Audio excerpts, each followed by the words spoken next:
प्यारे बच्चों, आपका अपने चैनल पीएसटी में एक बार फिर से आपका स्वागत है। सवाल जवाब चैनल के माध्यम से हम आपको ये बताना चाहता हूँ कि इसके पिछले दिनों में हम लोगों ने पढ़ा था प्रकाश के अपवर्तन के बारे में, लेकिन आज हम लोग पढ़ने चल रहे हैं क्रांतिक कोण सी के बारे में, क्रिटिकल एंगल के बारे में पढ़ने चल रहे हैं। जरा देखिएगा, इस प्रकार से ये बना दिया गया फिगर में ऊपर यहाँ से आपका ये सघन माध्यम हो गया, सघन माध्यम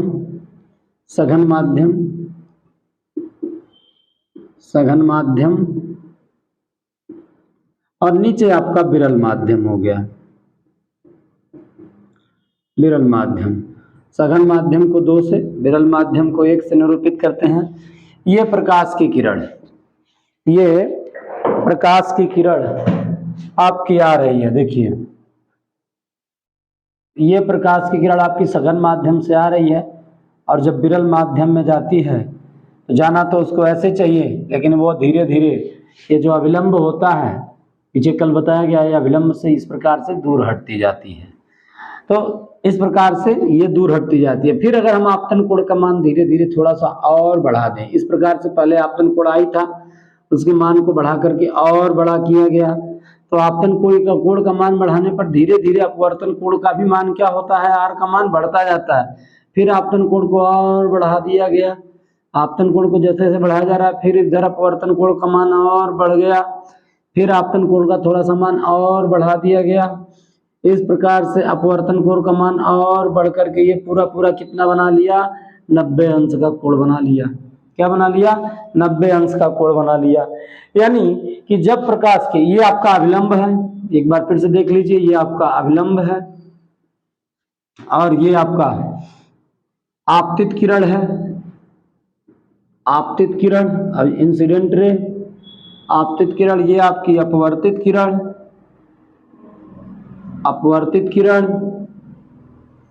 और ये आपका आपतन कोण और ये आपका अपवर्तन कोण।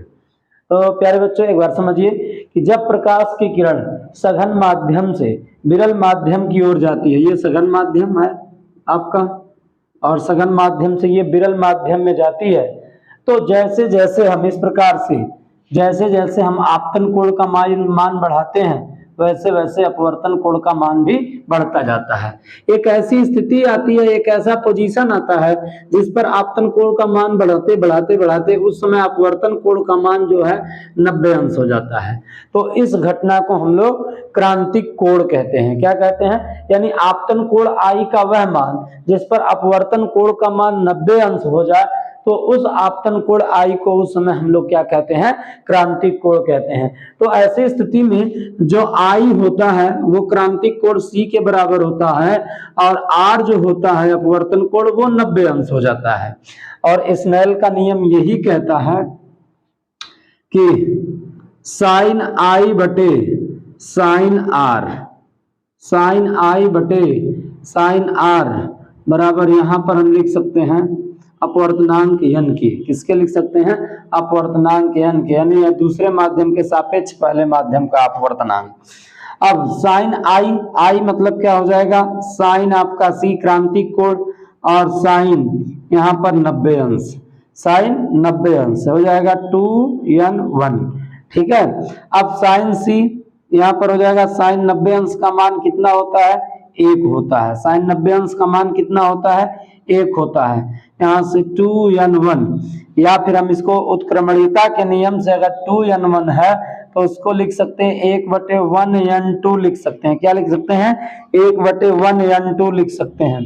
तो यहाँ से फिर देखिए, साइन सी बराबर 1/, इसको 1n2 लिख देते उत्क्रमणीयता के नियम से।